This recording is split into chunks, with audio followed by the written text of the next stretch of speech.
The Rockpile Report, the pettiest, hardest drinking Bills podcast. Welcome, everybody, to another edition of the AFC's Roundup podcast. I'm your host, Bill, season ticket holder Drew Gear. That's my producer, Chris Kruger. And we're here talking about Week 12 action around the AFC East. A whole lot of losers. Whole lot of losers to be found around here. And we open with the New England Patriots. Mr. Christian Simonelli. Christian, there's no words, right? No, I mean, it's we're running out of words in the dictionary here at this point. I'll get you a thesaurus for Christmas so that you can come up with more ways to describe how the Patriots have let you down this year. But here's what I find interesting. Quarterback, okay? Offensive line, pass rusher, wide receiver, now a kicker. Like, what position on the Patriots roster isn't a problem as we're closing out the 2023 season? Look, there isn't one. I mean, I guess you could say running back, but that's also like probably one of the most irrelevant positions in today's game. So, yeah, there really aren't any. Every position that has issues, question marks, across the board. Yeah.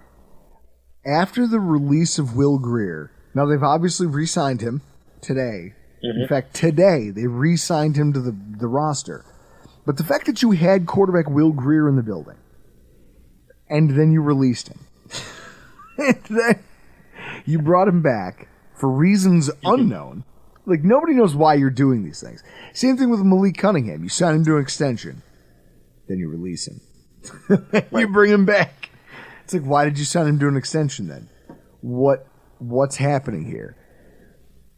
And I tweeted out on Friday, I believe it was, just that when I found out that this was all happening, I said, who are the Patriots fans who genuinely believe that Bill Belichick, the GM, never mind throw out the head coach label for a minute, Bill Belichick, the GM, has an understanding of how to operate a functional quarterback room in 2024? And,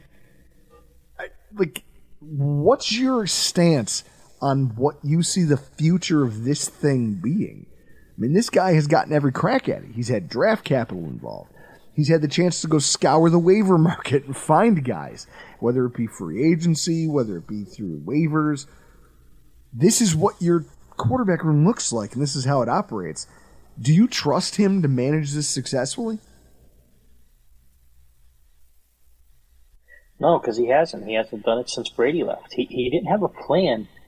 They weren't expecting Brady to leave, as crazy as that sounds. Like, and as bad as 2019 ended, with them losing in the playoffs to Tennessee, like they always thought he was going to come back. Kraft did too, and then that's what happens when you end up having to sign Cam Newton in June. Like, they had no plan. So they go into the next year and they take a quarterback at 15 who was, at the time the fourth best quarterback in that draft. And then from there on out, they proceeded to do everything that you could possibly do to ruin a young quarterback. So no, I don't have any faith in him at all. And people say, how can you do it if you've been watching for 20 years, this, that, and the other thing? I go, yeah, I have. It's been a great ride. It's been probably the best experience that any fan base in sports has probably ever had. But it's time. Look at the past 4 years. Don't give me what he did in 2004. Give me what he did in 2020. We literally just spent our entire recap podcast talking about that with Sean McDermott. Don't tell me about the past. Tell me about what's happening now and what's reasonable to project into the future. And if you can't do that and have it end somewhere positive, then I want to get off. I want off this train. I'm watching the Giants thing on my phone as I'm doing some DIY stuff earlier in the day on Sunday. I'm tooling around the house, and I see that Mac Jones has 2 interceptions through the first half and is getting outplayed by Tommy DeVito. It seems like the franchise has finally done everything they can to undermine this kid, and he just has there's nothing there anymore, is there?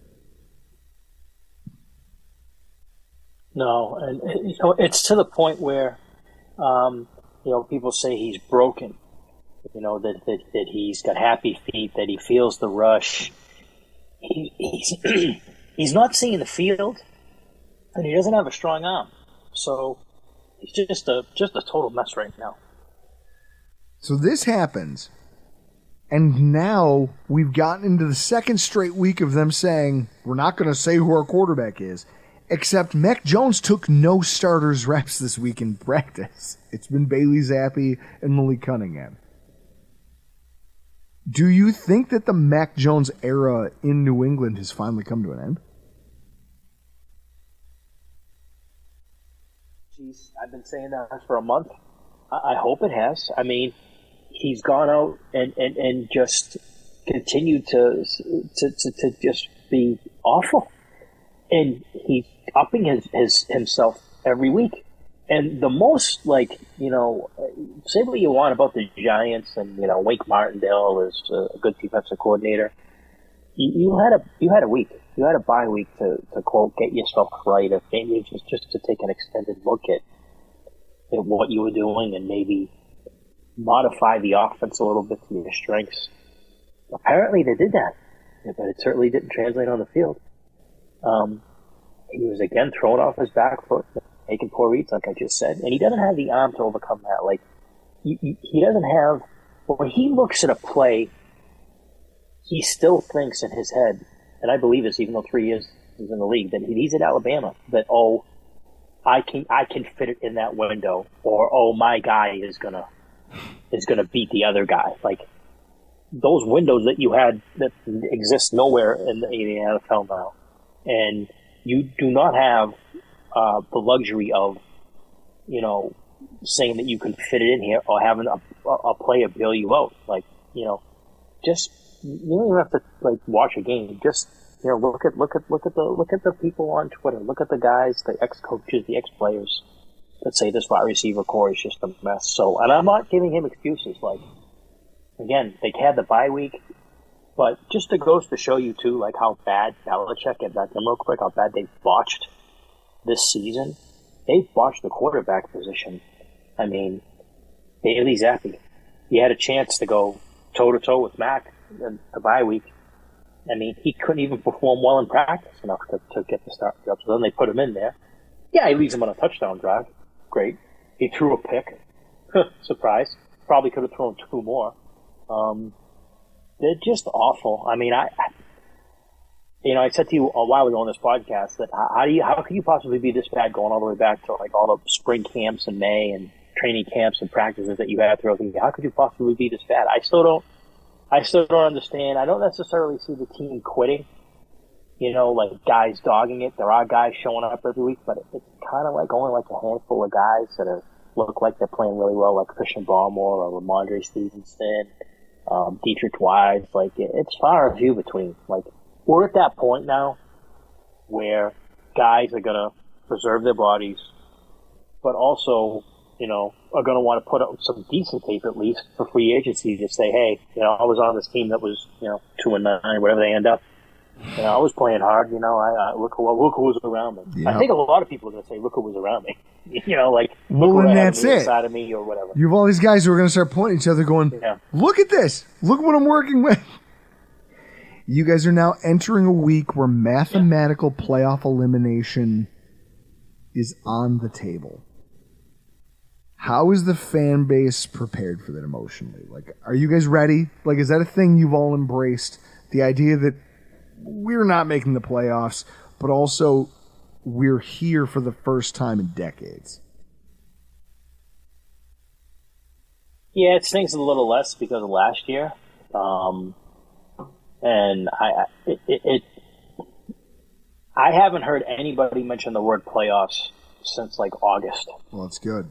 When Robert Kraft came out and said, I like our team. I like that people are calling us the underdog, this, that. God bless him. I love Robert for that. God bless you. I mean, and I'm looking, and I'm watching it, and I'm looking at him. I'm like, wow, God love him. He doesn't know how bad they are. And at the time, I'm thinking, wow, they're only going to win 6 or 7 games. I overshot that. by like 4 times. That's the frustrating. That's got to be the frustrating. Wait. Yeah. No, what I was going to say is time is a flat We're way circle. beyond it. Wait. You guys Oh, yeah. are about to be eliminated from the playoff contention the earliest since the turn of the century, which would be the year Bill Belichick inherited the team from Pete Carroll. It would just seem to be a weird but fitting final cycle there, if that's how he, you know what I mean? Like, hey, his very first season, we were eliminated from the playoffs very early. It was a bad, you remember those years, right? 2000? It was a bad team. They tore the roster down. They were in the process of rebuilding. Yeah. So you've come full circle over the course of 23 years to a place where this 6-time Super Bowl winning, just absurdly talented head coach has reached a place where, I don't know, you flew too close to the sun, and eventually you come back down.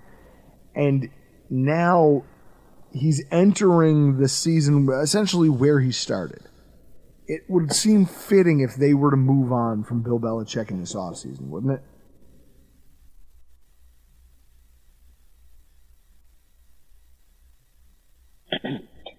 Jeez, I hope they do, and yeah, it would. I don't know. Like I've said on this podcast before too. This is a business to them. They have a franchise that they bought for, I don't know what it was. It was a couple $100 million at the time. So now it's valued at close to $5 or $6 billion, something like that. I mean, they want to make money. Playoffs are money. Primetime games are money. Sorry, primetime games are money more for the exposure. You don't get any more money for playing in primetime. But this is a team that relished being on Monday Night Football. That loved having Sunday Night Football coming here. You guys see the schedule? Are you kidding me? That they're gonna trot this team out?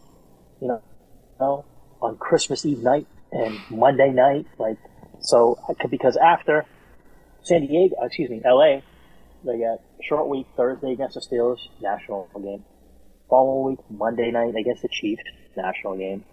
Christmas Eve, Sunday Night Football, Denver.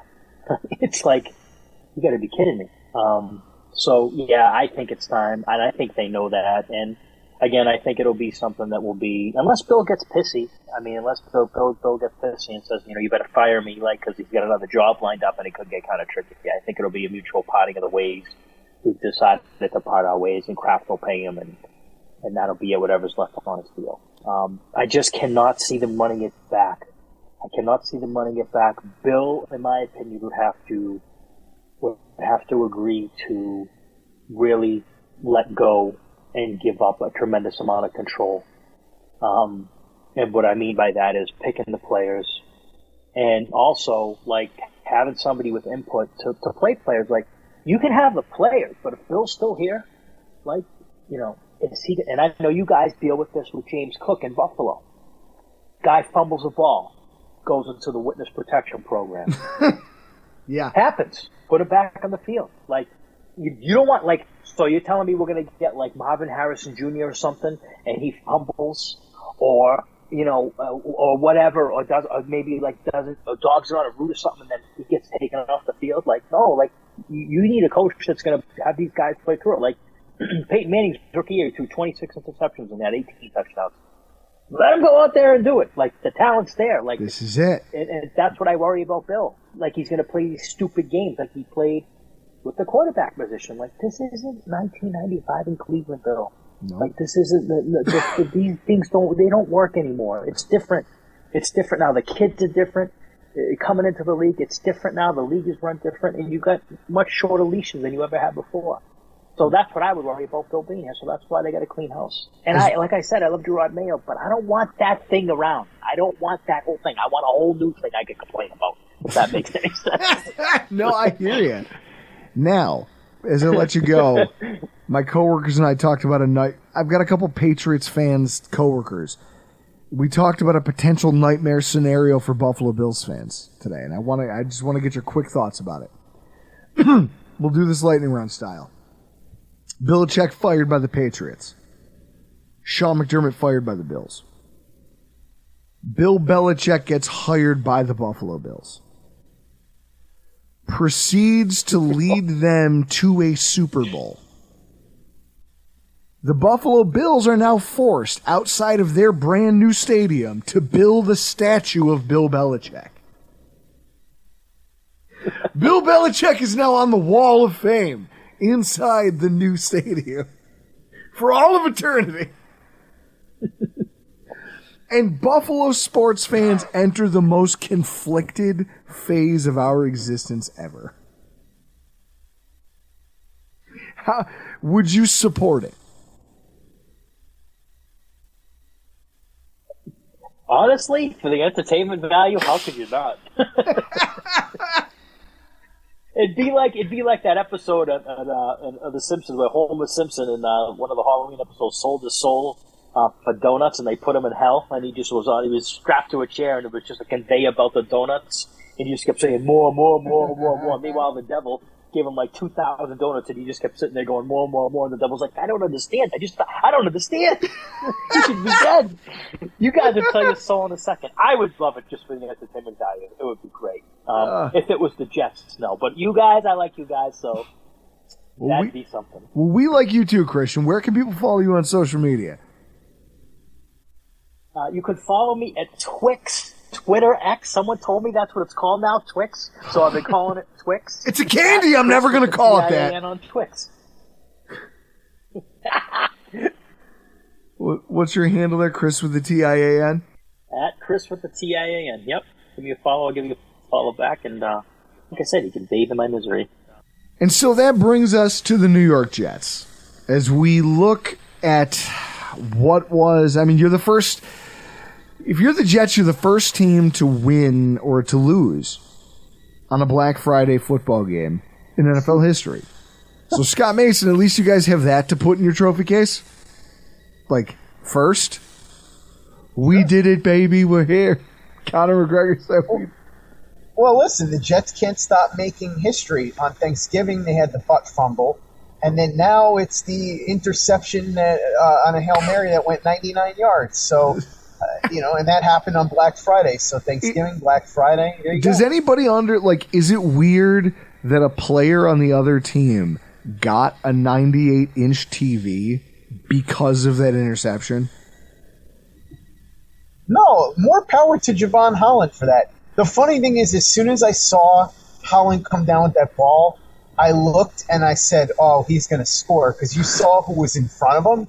There was nobody that was going to tackle him. It was just like fat linemen that were back there. So you're like, well, he's going to breeze right past those guys. And obviously Tim Boyle, bless his heart, at the end, he was like, I guess I'll kind of give it a shot here. But, yeah, no, that was something. And you couldn't help but laugh. Whether you're a Jets fan or not, I mean, look, if this game meant something to the Jets, maybe if you're a Jets fan, you get angry about it. But to me, it was just funny. I know Jets fans are going to say, well, now they're going to use it to play over and over again like the butt fumble. I mean, I guess, but hopefully the Jets are good in the next couple of years at some point, and no one really cares because we all know what the season has turned into at this point.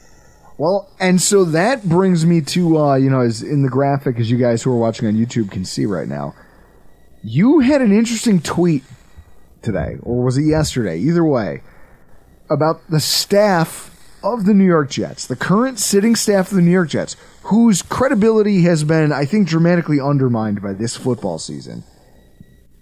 Essentially, your belief that they will survive the 2023 NFL season. Mm-hmm. Can you explain or just expand on that for us? Because, I mean, you already know how I feel. We've had conversations, both on your podcast and mine, about the fact that I was never very high on Robert Saleh, just in terms of, the man can call a defense. But in terms of his ability to orchestrate a football operation, and definitely not a fan of Nate Hackett. Yeah, it's very simple, and this is exactly what Zach Rosenblatt from The Athletic reported. But I've been saying it for at least a month now, it feels like. There are two things that Jets fans are not going to like, but they have to come to grips with. The first one is that the Jets are not making any major changes. The second one is that the Jets are absolutely under no circumstances drafting a quarterback in the first round. Even if they somehow got the first pick in the draft, they wouldn't do it. And Jets fans get mad at me. They yell, they scream, they holler. This is not me saying what the Jets should do. That's up to you to decide what you think they should do. I'm telling you what's going to happen. And it all comes back to one person, Aaron Rodgers. Look, the Jets made this bet when they made the deal for Rodgers. It was they're going to have Rodgers for a year minimum, probably at most 3. And within that time frame, they're going to go all out to try and win with him. And the reality is, as we've seen, moves have been made to make him comfortable, and moves will continue to be made to make him comfortable. And I believe like wide receivers who are healthy scratches. Right, exactly, including that. I believe coordinators who don't know what they're doing and make Adam Gase look like a genius. I think Zach Rosenblatt's line in his Athletic article, which is something that I've been saying all along too, is that Aaron Rodgers wields maybe more power than any other player in the NFL when it comes to what's going to happen. And the reason why the staff isn't going to make any change, they're not going to make any major changes, is because Aaron Rodgers, acts as a shield for them, because they can say, hey, look, we had Aaron Rodgers. If we had him, look at how good the defense is. We'd have been 8-3 or whatever it is they're going to say. But also because Rodgers is comfortable with these guys. He's comfortable with Douglas. He's comfortable with Salah, and obviously more than anyone, he's comfortable with his buddy Nathaniel Hackett, who apparently is very good at quoting lines from the movie Airplane, but not so good at actually running an offense. But the reality is they are going to do everything they can to placate Rodgers, because, and I'm going to lay this out really quickly, the Jets did all of these things in the offseason. It took months putting together a strategy to get Rodgers, and we all saw how it played out. It took all this effort. The owner just watched the team draft 2 quarterbacks in the top 3 in a 5-year span that have not worked out. One of them got traded to Carolina, is now a backup in San Francisco. The other is probably headed out the door at the end of the year. Who knows what happens with him? They finally got a proven commodity and sold the ownership on that. You've got a guy who's headed for the Hall of Fame after 2 lottery tickets didn't work out. There's no way that the owner is going to want to change course from that and go to another lottery ticket after everything they went through to get Rodgers. That's A. B, Douglas and Salah know damn well that if they do not win with Rodgers, they're out of here, both of them. They do not care about drafting a quarterback who probably won't play while they're employed with the Jets, right? So they're not doing that. And Rodgers is not signing off on any of this. And any of these people that keep saying, oh, well, who cares what he says? Number one, you may not care what he says, but the Jets do. Believe that. Number 2, they can't just dare him to retire. I've heard that one. Oh, I dare him to retire. Listen, Rodgers, if he is not on the roster for any reason after this season, is a $66 million dead cap hit. If he's not on the roster after 2024 for any reason, it's a $49 million dead cap hit. The Jets' only chance and only realistic path here is to build everything they can around Rodgers for the next 2 years and hope that they can win some games with him and then figure things out later. As far as a quarterback, if they trade down and pick up extra picks, maybe they grab a guy in the 3rd or 4th round or something, but there's no way they're drafting a guy in the 1st. And as Zach Rosenblatt reported, what I've been saying for a month, they are not making any major changes structurally. If you're a Jets fan, you can like it, you can hate it. In the words of Ric Flair, whether you like it or you don't like it, learn to love it, because that's what's going to be happening. Now, this is a funny dynamic, because I feel like while Bills fans maybe want to punch down, I think there's a lot of them who have short memories, because this is the exact situation that I think, Chris, the Bills were in. Think back to Jim Kelly leaving the football team. Todd Collins. They bring in Todd Collins, who, oh no, he's going to be great. This is going to go really well. Don't worry, we've been grooming this guy for 2 years behind Kelly. It's going to be great. You bring in Todd Collins and you go, oh no. Oh no, we fucked this up. So you immediately pivot and you bring in Doug Flutie. Doug Flutie Wait a second. You're forgetting the immortal Rob Johnson. Well, no. Rob Johnson and Doug Flutie got here at the same time. And Alex Van Pelt and Billy Joe Hobart. So this was it. So now you have Billy Joe Hobart, Alex Van Pelt, Rob Johnson, Doug Flutie, all floating around in the ether. And for a couple years, you cycle through those guys, right? Mm-hmm. And then it's Doug Flutie, Rob Johnson, Doug Flutie, Rob Johnson. All of a sudden, Rob Johnson, Doug Flutie. And it's like, all right, we're trying to shuffle deck chairs. We're trying to make this thing work. And then that blows up. So you go, fine, fuck it. Alex Van Pelt, AVP, and Rob Johnson. Those are our guys. And then that doesn't work. And then finally, Tom Brady happens. And Drew Bledsoe becomes available. And you go, you know what? We're going and we're going to give them a first round pick that they're going to go use, I believe, to get Richard Seymour. Which would just come back to bite us in the ass for another decade. But you go out and you get Drew Bledsoe and you give him 3 uncontested years as your quarterback. And it's great. It just doesn't get us to the playoffs. It goes well, just not well enough. Especially not in the games that matter the most. And I think that that's a dynamic that, like, they never would have thought to bring in competition for Drew Bledsoe. Like, there's 04, Chris, was 04 the year where I think it was 2004 was the season where we could have beaten the Steelers, the backups, and the world found out who the hell Willie Parker was. And at that point, they were like, well, all right, then this is the actual end of the road. We need to go back to the well and try to draft and try to find. And it all just went back to shit after that. But for one glimmering moment, we had an NFL pro, a tenured NFL pro, who was a borderline star. Now, for you guys, it's a little bit bigger because this is a first ballot Hall of Fame star quarterback. Right. But at the same time, there wasn't a person in the building who could fuck with Drew Bledsoe at that point.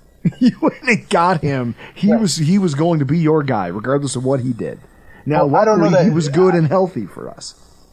Right, although I don't know that Bledsoe had the same level of organizational power that Rodgers probably does, but you can sort of but that's the problem. And I guess that's the problem, is that at the end of the day, there was still a GM, there was still a coach, there was still a power structure inside the building. I feel like the Jets as a franchise are very good at this. I've watched them over the last 15 years give power to the wrong people fairly consistently.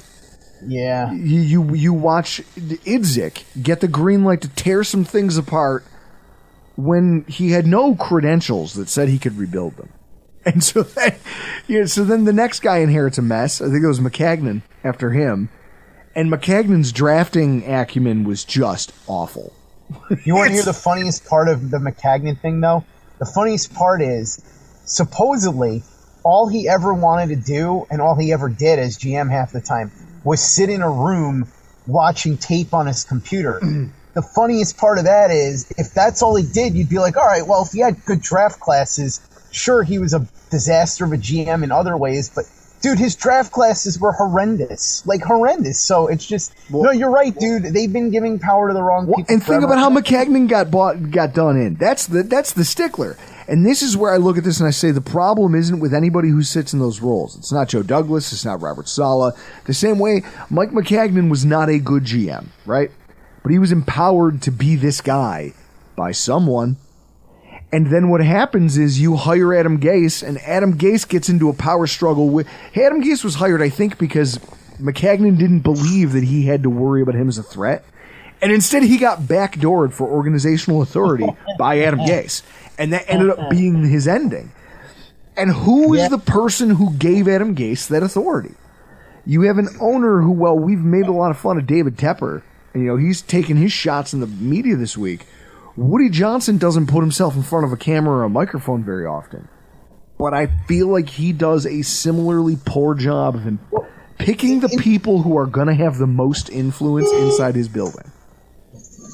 In fairness, Drew, while you're correct, that was Christopher Johnson, not Woody. Who was in charge because Woody was overseas as an ambassador in England when Gase was hired and all that other stuff went down. But yeah, no, fair. I mean, look, Woody, this is the thing that I think a lot of Jets fans, this is where I will disagree with some Jets fans. some Jets fans think Woody doesn't care. He's just trying to sell tickets or whatever. Look, Woody Johnson spent the most cash in the NFL this year. I think he legitimately really does want to win. He wants Jets fans to love him. He wants to be the guy that brings the championship here. He's just terrible at it. He hires the wrong people. I think he tries. He does. He legitimately tries. And he's one of these guys, too, like, look, he went with a search firm when he got Idzik, right? So that didn't work. So he said, okay, let's try something different. He went to Charlie Casserly and Ron Wolf, two guys who are generally fairly well respected for their connections around the league and all that. And those two guys came back with Mike McCagnon and Todd Bowles. So that didn't work out. So then they went, and it goes from there. And then eventually, you know, what happened with Douglas, by all accounts, is that Saleh was his guy. So they let Douglas kind of really take the reins on that. It just seems like Woody Johnson just keeps making terrible decisions. The difference between the thing with Tepper is, I don't know if you read, though, I don't want to get too deep into the weeds on that because he mispronounced Frank Reich's name twice today in a press conference. Yeah, well, the thing about Tepper is, I recommend anybody read Albert Breer's article. He has some really interesting information on Tepper and what people describe it's like working for him with the Panthers. And he's another one. It sounds like he really wants to win. The problem is he's applying business principles to football that don't really work. I get what he's trying to do because he's trying to use what made him successful when it comes to the hedge fund stuff with the football team, but it doesn't really. There's no translation for this, right? And and unfortunately for Jets fans, it's that dynamic of like, okay, this is the same road Jimmy Haslam went down, and how is that going for him? And at the same time, like, Tepper's doing it now. Haslam's been doing it for almost his entire tenure in Cleveland. Right. Woody Johnson, it's like, okay, so now you've empowered that quarterback to be the most important guy in the building. So now he has the power. But to be fair, I mean, a couple of things. Look, I hate the fact that he has all that power, but you could kind of understand it from this perspective. Yes. Number one, look at what a disaster the Jets have been, and they've had the quarterback luck has been so beyond bad, really ever since that 1 year where they got Brett Favre. And then you look at the fact that, you know, look, you bring in a guy like Aaron Rodgers, and look, if you're Woody Johnson, this is totally reasonable. You say to these guys, all right, we're getting Aaron Rodgers. You're telling me that we're just a quarterback away from winning something. If you're Woody Johnson, you have to sit there and say, okay, if these guys can't give me a winning team, forget about a Super Bowl, but if they can't give me a winning team that makes the playoffs after I went and spent all this money on Aaron Rodgers and bringing in this top-notch quarterback, and you're telling me we're just a quarterback away, at that point, you have to make a move because now they've proven to you that they can't get it done even with Aaron Rodgers, right?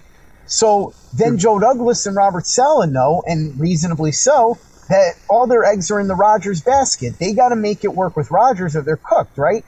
And you have to understand that I think Woody's right about that because if they can't make it work with Rodgers, then they shouldn't be here. So with that being the case, now Douglas and Saleh have to empower Rodgers because they know that their employment is tied to him. So I get it's an uncomfortable situation and it's unfortunate, but you understand why it is the way it is. And it makes sense that they'll get another crack at this because they can point to the excuse of we didn't get to have him all season. Well, and also because Rodgers is comfortable with them, and if he wants exactly. Him there, if he didn't want him there, then Woody would be saying like things would be very different. The temperature in the building would be different. Listen, if Aaron Rodgers wasn't like blood brothers with Nathaniel Hackett, he'd have probably been fired weeks ago. But that's the way it is. And to be fair, we both know this. It's kind of like Gase with Peyton Manning, right? If Nathaniel Hackett is calling plays or whatever with Aaron Rodgers at quarterback, who cares? Because Rodgers is going to audible out of all his stupid calls anyway, and he's going to do what he wants, and it doesn't really matter who the offensive coordinator is. The problem is when it's Tim Boyle, Zach Wilson, Trevor Siemian, somebody like that. But if Rodgers is behind center, then Jets fans don't really have to care who the coordinator is. So as much as we all want Hackett out of here, if you have a healthy Rodgers, it really doesn't matter. Well, as we let you go, I'll just leave you with this. Ask a Bills fan today, after seeing the spacing and the motion and the cohesiveness of an offense when you have a real offensive coordinator running things, It makes a difference. Scott, I love you. The Bills are taking a break, so I'm unplugging. Where can everybody else who chooses to stick their face into the fan that is the NFL season 2023, where can they find your work and where can they follow you on social? Well, Drew, I look forward to next week after you come back from unplugging. Like CM Punk, although I don't think you're going to be gone for 10 years, probably only about 10 days. And we'll see what the Rockwell Report has in store for everybody once you guys return. As far as us, we never go on break. It's 365 days a year, a new show every single day, and it's available wherever you get podcasts. By the way, Iman had a great line to me when he said, "You really do Jets podcasts 7 days a week, 365 days a year?" I said, "Yeah, except on leap years." He goes, "Wow, that's incredible, man. I don't think there's anything I could talk about 7 days a week." I just thought that was a really funny line. By the way, have to say this, Drew, and I know you'll approve. Tried some more of the Q42. Phenomenal stuff. Everybody should go buy it. It's awesome. But in the meantime, while you're getting your Q42 and grilling up some stuff, listen to Play Like a Jet anywhere you can download podcasts. We're on YouTube, youtube.com/playlikeajet. I'm on Twitter, PlayLikeAJet1. We've got our store at teepublic.com. And plenty of content this week as the Jets get ready to take on the Atlanta Falcons. Unfortunately, the Jets are in the all too familiar position of many fans, including myself, thinking that it's probably best that they don't win another game the rest of the year. Real quick, guys, because I know we didn't address this. I never believed Rodgers would play. I still don't. He kind of clarified that unless the Jets are in position to contend, he's not going to play. I did an entire show for anybody who's interested on this with an orthopedic surgeon who I know pretty well, who has done that procedure many times, and we talked about the downside risk, and essentially it goes like this, real quickly. The Aaron Rodgers, and I can make this analogy really fast, but it's almost like you have a TV mounted to a wall. It's a very sturdy mount.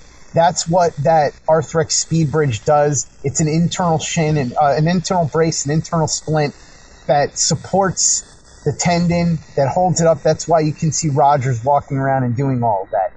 If a 150-pound person jumps up and down in front of that mounted TV set repeatedly, there's a very, very, very, very minor chance that anything's going to happen to that TV set. If it's a 400-pound person, the mount is still very secure, very good chance that the TV doesn't fall, but a much greater chance that it does than if it was the 150-pound guy. So what I'm saying is if Rodgers waits until the summer and lets the tendon heal fully, much better, not much better, but at least a significant better chance that something bad doesn't happen than if he goes out there with that speed bridge on and the tendon not fully healed. Think of that mounted TV set. And if you want to hear that episode, that's available. It came out Monday on the Play Like a Jet feed. Gentlemen, enjoy the next couple of days. And boy, I wish I could tell you I thought that the Bills had a chance to unseat the Dolphins in the AFC East, just because as much as I'm not a Bills fan, I'm way less of a Dolphins fan. So we'll see if they go on a run. But I'd rather the Bills win the AFC East than the Dolphins, that's for sure. Christian Simonelli, Scott Mason, Alf Arteaga in about 10 to 15 minutes. They are the DOA of the AFC East. That's the Disciples of Apocalypse. A biker gang from the mid-90s. Hang on. I want to see, because I'm thinking of the AOC. You mean the politician? No. Former bartender politician? No. DOA Wrestling. Disciples of Apocalypse. It was WWE. Crush, Chains, Skull, 8-Ball. And they were like a biker gang, see? The funny thing is, Elf's probably the only one who actually had biceps like that at one point in his life. Probably. Scott would be the manager. Elf, what was he like? Cornette? Yeah, Scott would be like Jim Cornette. Or Mouth of the South, Jimmy Hart? Yeah. That's probably more fitting, because Hart was a little guy, wasn't he? Well, so, yeah, Cornette was too. Was he? He seems... Whenever they do those dark side of the ring things, he always seems taller. No, Cornette can fucking talk. I know, but he seems taller, like a bigger dude. No, like that Scott Mason would be a perfect wrestling manager. All right, so if you guys listened to our recap show this week, which I wouldn't blame most of you if you didn't, we are the drizzling shits. The Buffalo Bills are a resounding 6-6. We are a 500 football team, and pretty much everything's terrible. I just ate a York peppermint patty because it doesn't matter. None of this matters. We're here talking about the Buffalo Bills. Yeah, and I'm going to drink a Montucky. Because, again, beer, peppermint patties, those go well together, right? I bet it's minty. Yeah, that's a minty beer. So we have no choice but to sit back and watch Week 13 play out without us. Now, obviously, we still have somehow, if you listen to the end of our last podcast, somehow the Bills are still in the top 10 for Super Bowl favorites. Isn't that wild? To feel the way that we feel and know that you're talked about as a favorite to win the Super Bowl in some capacity. Yeah, it's weird. And that you're rated ahead of teams like the Seahawks. Yeah. You know that's just because of Josh Allen, right? Everyone's like, well, if they can just find a way to get in that guy's a problem. Yeah. I mean, well, this Sunday, if you don't want to watch the Bills because they're not on the bye week, you can watch the Sabres. They're playing Sunday night against Nashville. That's something to look forward to. Right now, it's pathetic to say, but the Sabres are our only hope as Buffalo sports fans. They had a good showing on Monday against the Rangers. They beat the shit out of one of the best teams in the league. It's 5-1. almost like they knew. They were like, we have to show up right now, or else this city will burn itself down. Yeah. Or what the Sabres are doing is false hope. I mean, isn't that what they all do every year? Yeah. A little bit of false hope. So you're out of town scoreboard watching. Like now, here's the thing: if you're like me, you are going to unplug from football. I am going on a trip to the Toronto Aquarium with my family. I'm not watching. Are your kids football. even allowed in Canada? Of course. I'm surprised I still am. I think that's the bigger shock, is that I'm still allowed across the Canadian border. I mean, we'll see how tonight goes. But with that in mind,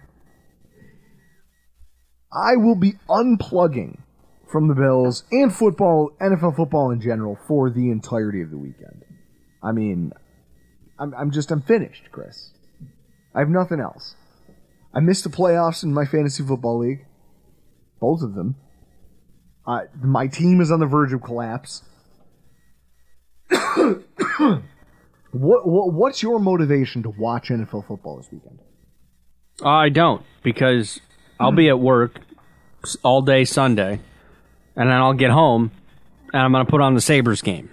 And even if I'll have to look and see if there's even a late hockey game after the Sabres, because Sunday night is Kansas City and Green Bay, and I don't want to watch that at all. I don't want to see.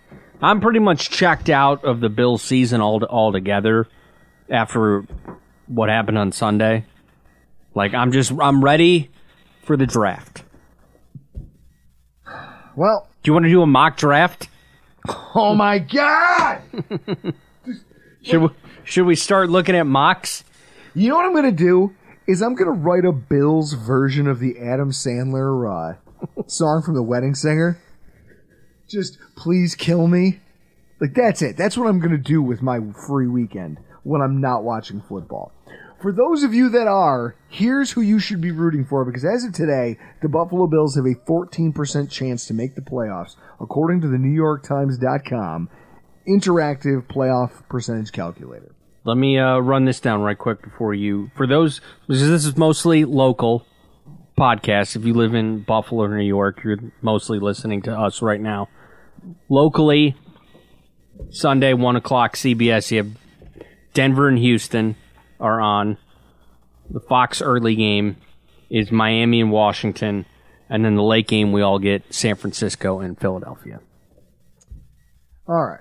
So if you're thinking about what outcomes would make things better for the Buffalo Bills, first of all, you need to be rooting for the Titans over the Colts.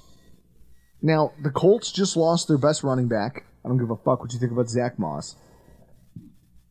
A loss by the Colts raises our playoff chances by 1%. An inexplicable win by the Patriots over the Chargers would bump that up to about 18%. The Cardinals at the Steelers is an interesting one, Chris, because the Steelers aren't good at the offense. They got rid of Matt Canada. The offense, they're not good at it. So they get rid of Matt Canada, but that doesn't mean anything. You're playing a Cardinals team that has an actual quarterback who can throw a football. You also have a strong defense, and that's been the thing that's won you almost all of your games. Is the fact that you've run the ball at a mediocre pace, and you've been able to play really, really, really great defense. Now, they're getting Minka Fitzpatrick back, which I'm sure will help. But at the same time, I just feel like the Cardinals have to do something, don't they? Like, they're due a win here somewhere, right? The Cardinals? Yeah. Yes. Okay. So, Lions-Saints, I guess if the Saints win, it actually helps us in some weird way. It adds a percentage, but they're not going to. The Lions should win that one. In the meantime, Falcons, right? You need the Falcons over the Jets. You really want to slam the door shut on that whole experiment. Cardinals over the Steelers. Commanders over the Dolphins. That increases our odds by 0.5%. Realistically, if the Dolphins win again this weekend, they have a 3-game lead that we'll never catch them. I do kind of like Commanders plus 9.5. If you're looking at the spread, Commanders plus 9.5 is interesting, right? Like, at least on its face. You need the Broncos over the Texans. Philosophically. But at the same time, what do you think, Chris? Like, I'm spitballing here before I click it. What do you think? Broncos over Texans, Texans over Broncos. What do you think matters? I would assume Texans over Broncos because of that head-to-head win. No, look at you. You're right. Texans over Broncos. Rams at Browns. Or Browns at Rams. That's going to be a big one for us. And Dorian Thompson-Robinson, his situation, whether he's out of the concussion protocol or not, they might have Joe Flacco. I don't know if that's good for them or not. If Joe Flacco's your starting quarterback? Yeah. You can't move. Eagles 49ers, I feel like since it's a wash, you root for the 49ers anyway because as we talked about, people from Philly can kick rocks. Packers at Chiefs, I mean, it doesn't really matter, right? Like, you're going to root for the Packers, but again, it doesn't really impact us overwhelmingly either way. In fact, somehow, according to the calculator, if the Chiefs win, it's actually better for us. We'll figure that out. The biggest one left of the weekend is the Jaguars at the Bengals. We need the Jaguars to win this game, and I think that's pretty reasonable, isn't it? Yeah. Jake Browning and that crew just lost to Kenny Pickett. Am I supposed to believe that they're also going to lose to a team that can score... What did they score against the Texans? Who? The Jaguars. It was like 27-24, I think. Something like that. I know they can score points. I know they have an offensive head coach. The Bengals have not a whole... Like, their coaching is all... Lou Amaruno might be the... If he can get that team to win 4 more games... It'll be a godsend. And then Lou will himself be a head coach next year. Mark my words. Titans, Patriots, Saints, Falcons, Cardinals, Commanders, Texans, Rams, 49ers, Chiefs, Jaguars. Those are your rooting interests for the weekend. If everything, Chris, everything goes well, the Bills can finish the weekend with about a 21% chance to make the playoffs. Not great. Not ideal. Not ideal whatsoever. But that's the hand we're dealt, and the hole that, as you know we feel, Sean McDermott's dug for us. It'll be interesting to see what the landscape looks like when we come back off of our bye week. Hopefully they get healthy and they get their heads on straight, because it's going to take a run here to make anything happen in 2023. And as we close the program, obviously Alf Arteaga joins us so we can discuss his Miami Dolphins, who just put an absolute beating on the New York Jets this week and are now the only team in NFL history to be 1-0 on Black Friday. Well, that win came at a price, too.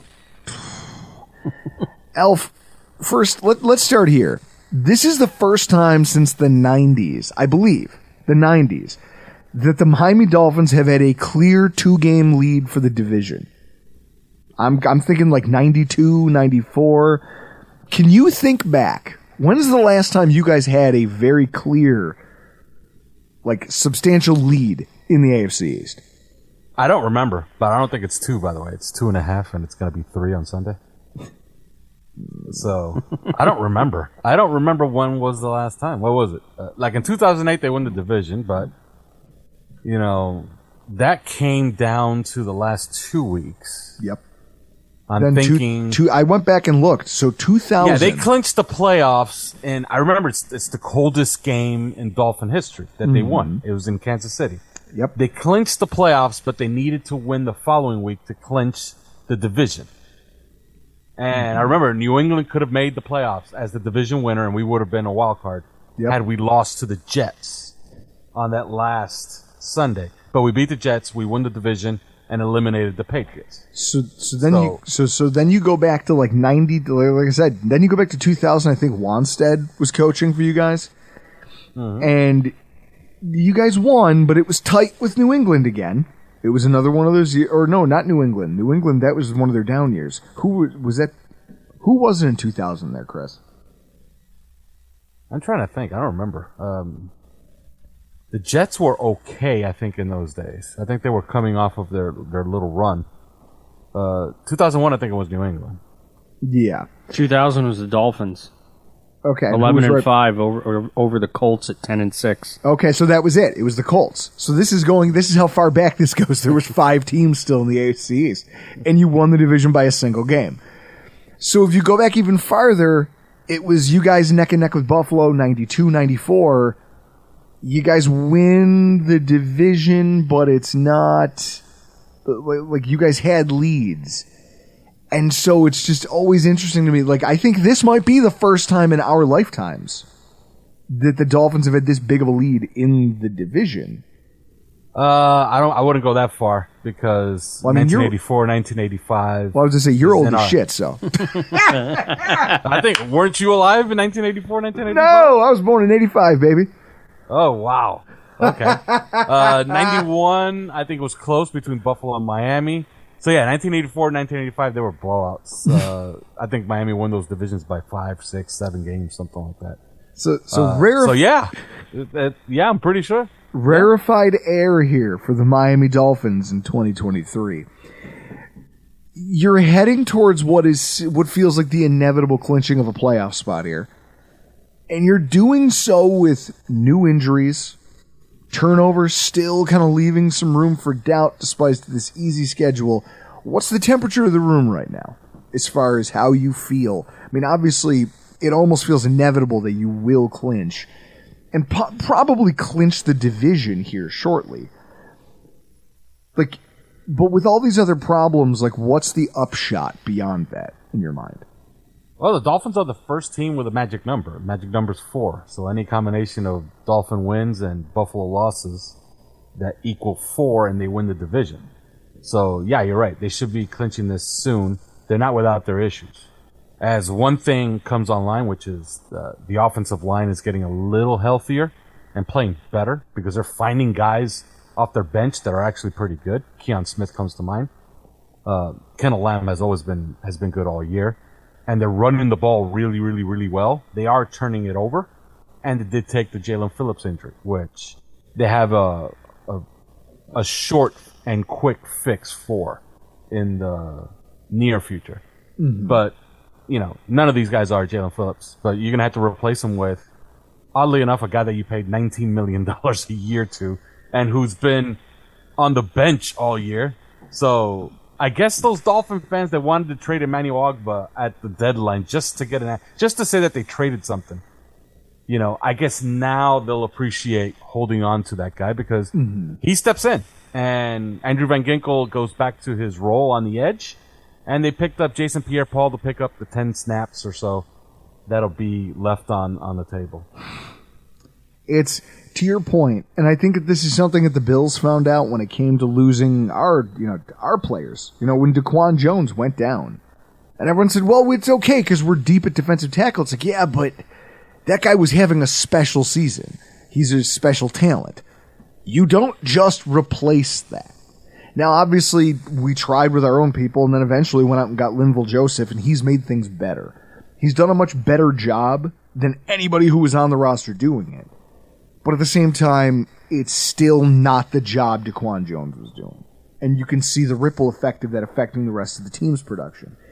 Yeah, you don't replace, you try to replicate. And Miami's going to try to do it with 3 guys. So that tells you how good Jalen Phillips is. Yeah, and so that's where, from what you guys have been doing from a defensive standpoint, how much of the scheme here is dependent on the amount of pressure Jalen Phillips is creating? Because I know in terms of overall sack numbers, the Dolphins haven't been exactly killing it this year. I don't know where they are. I'd have to look up the numbers here. But, I believe they're 3rd in the NFL. Okay, so you guys have done well, but then where do these guys fit in? Because it seems like you guys are doing it more like there isn't a star pass rusher, right? Well, Jalen Phillips was well on the way there. Bradley Chubb is having a pretty decent season, but all the sacks are pretty much spread apart. And if you believe some of those advanced metrics, we posted some on our 3 yards per carry Twitter account. Andrew Van Ginkel is the best pass rusher in football because he's the one who's getting to the quarterback the fastest. And we saw what a start he got off to. Like, he was headed, oddly enough, he was sent to the bench. When he was sent to the bench, he was headed for some type of ridiculous 15, 16 sack season. But, of course, you don't keep him, you don't keep Jalen Phillips on the bench as soon as he comes off of IR just to keep playing Andrew Van Ginkel. So then Andrew Van Ginkel went to the bench, and Jalen Phillips took over the slack and was averaging a sack a game, which is pretty damn good. So I believe they have a great pass rush this season. I believe that they are 9 sacks from the lead. And that team that is in the lead is the Ravens, and they have a bye. And the Dolphins are playing the Commanders, so they could get 10 sacks and take the lead for sacks in the NFL this weekend. So you don't think that on the whole there'll be any drop-off in production from this unit losing Jalen Phillips? From the unit, no. What they are going to lose is, because you can't replace them, is those special plays that Jalen Phillips would make. So they're going to have to get it from the scheme and from the aggregate, which means those 3 players that they're going to use to try to replace them, which means that they're going to move guys around, which means Andrew Van Ginkel will no longer play linebacker. He'll be playing on the edge almost exclusively, which means more David Long, which is not a bad thing. But you're going to lose those special plays. There was a play against the Jets that there's not many guys that can make the play that he made. He rushed the passer on Tim Boyle, almost got the sack. Tim Boyle throws it across the field to Breece Hall, and Jalen Phillips peels back about 40 yards and makes the tackle at the sticks to prevent a first down. And for those who track it with that, I keep forgetting the name of the tracker, but Jalen Phillips ran 82 yards on that one play to make a stop 40 yards away for a 9-yard gain on 3rd and 11. Those plays are just special. Those are just plays that maybe 2-3 guys can make that play in the NFL, and he's one of them. Is it funny seeing your team on Hard Knocks in the middle of the season? Because this is one thing I saw on Twitter a lot over the last 2 days.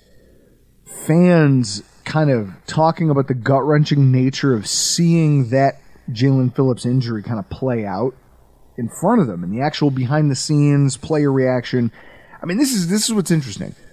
You know, and I know, that, like, when injuries happen, there's a lot that goes on, both, not only behind the scenes in terms of what the team has to do, but then also with that player. There's the human element that I think gets lost on a lot of people when it comes to these things.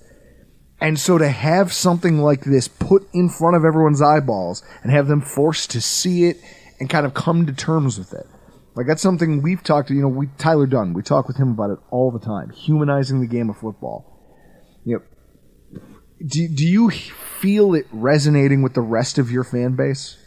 Like, kind of an understanding of, or a broader appreciation for the human aspect of football, now that they've gotten to watch something like that happen to one of their own and watch the way it impacts him in real time?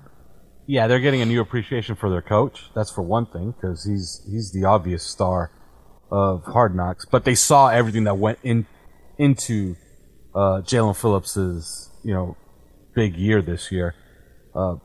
They also got to see a glimpse of how the Dolphins practice, and Mike McDaniel has said this a million times over every time he's asked about this, but he says, look, you don't practice to play on a Sunday by going 40%.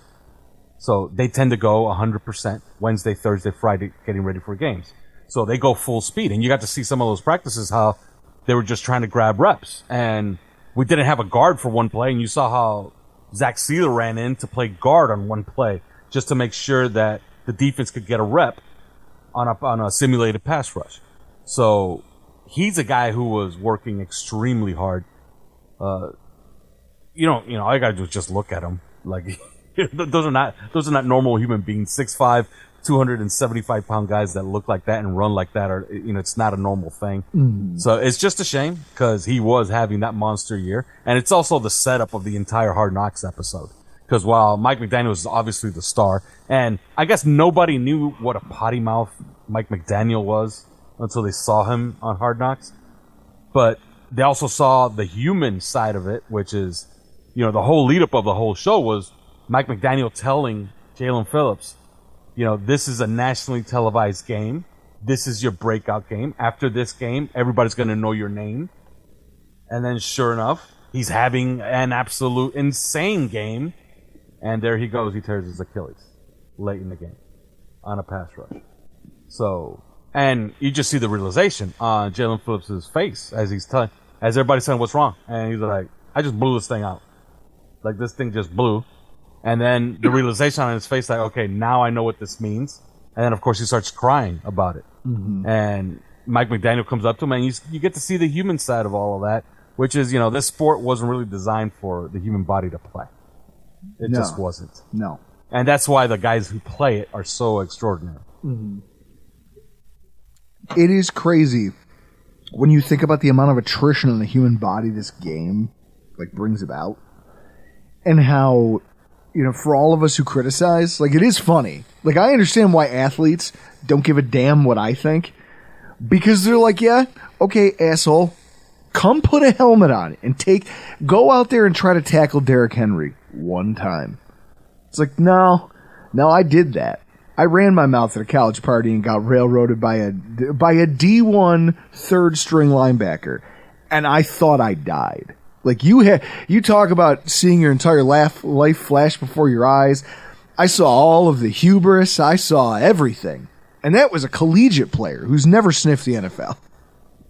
Yeah, no, and I had a lot of injuries when I played in high school and leading into college, and I tore my MCL, and I thought I tore every single ligament on my entire leg. And I would have, I was at the clinic with the doctor looking at me saying, all you have is an MCL tear. I'm like, all I have is an MCL tear? I think that my leg is going to fall off. If you told me you had to amputate this thing, I would believe you. And you watch these guys and they get MCL tears and you see them 2 to 4 weeks and they're back and they're running the football in 4 weeks. It's crazy. And that's what I'm talking about. It takes a special type of person to do this. And so it sucks that happened to Jalen Phillips. And it, like I said, it was cool to get to see the way a coach handles that and the way a player handles that. And I think that obviously you and I know about this, but it's refreshing for everyone else to get a chance to see it. Because that's the reality of football. That's it right there. That's a guy realizing that what was an amazing season of his is now over. that all of these things that he was striving for and that working his ass off for are now out of his grasp, and there's nothing he can do about it. And then you start to think about, like, okay, well, what next? What next? Like, how do I, like, I've been getting back, and I just got back over this injury. How do I get back off this one? And you just watch the way that these guys are wired differently than the average human being to come back and do these things. It's really special, I think. So yeah, but the Hard Rock thing, the Hard Knocks thing, I thought it was going to be a disaster, but evidently it's pretty well hidden, and it's been kind of revealing for this team, and all the conversations that they have and all the sideline banter. I don't know if you've seen the 2 episodes, but this last episode was actually pretty funny. I've seen most of it. So, depending on what you're talking about. But no, I just like the fact that it gives people an appreciation for your coach, who might otherwise just continue to see him as a dork in sneakers. Do you see him talking to Salah and before the game, talking about how he got hit on the first play against the Raiders? No. Well, I don't know if we can repeat what he was saying. I don't know how PG you want to keep this, but it's interesting. I suggest you watch it. It's pretty funny. Well, I'll have to go check that out.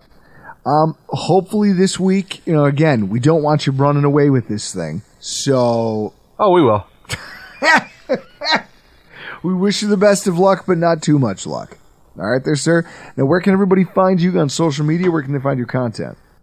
Yeah, you could follow everything we do at number 3 yards per carry on Twitter. And, of course, if you want to listen to our podcast, you could get our podcast anywhere you get your podcast. Also, the number 3 yards per carry. Guys, this has been a lot of fun. We get to cool our heels for a week and watch the Dolphins potentially pull farther away with the AFC East for the first time in God knows how many years. For tonight, we got to get the hell out of here, though. I'm Drew Gear. That's Chris Kruger. And this has been your AFC's Roundup.